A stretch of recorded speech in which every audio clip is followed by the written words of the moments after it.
টয়লেটে যাও, ব্লাউজ খুলে ছবি তুলে পাঠাও, জামা খুলে ছবি তুলে।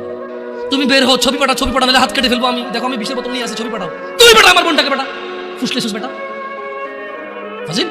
মেয়েরা খারাপ, মেয়েদের খারাপের কারণে দুনিয়া এসে তুই কে রে? তুই কি মেয়েরা খারাপ? শোন, আমাদের গ্রামে প্রবাদ আছে, ধর্মীয় কথা না এটা। এখন যেটা বলছি এটা প্রবাদ, এটা ধর্মীয় কথা না। কোনো মেয়ের দেখবেন হাঁটুর উপরে কাপড় ওঠে আর নামে না বেটা। তুই উঠেছিস হাঁটুর উপরে কাপড়, ও উঠায়নি। হাঁটু পর্যন্ত তুই উঠেছিস আর এখন সে নামাচ্ছে না। তুই মনে করিস তুই বেঁচে গেছিস না? তুই মনে করিস তুই জিনাই জানা না?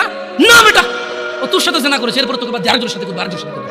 আর তুই সূচনা, তুই ওকে শিখেছিস, এটা সবগুলো তোর উপরে আসবে। তুই নিজের ছোট পাবিষ্ট মনে করিস না?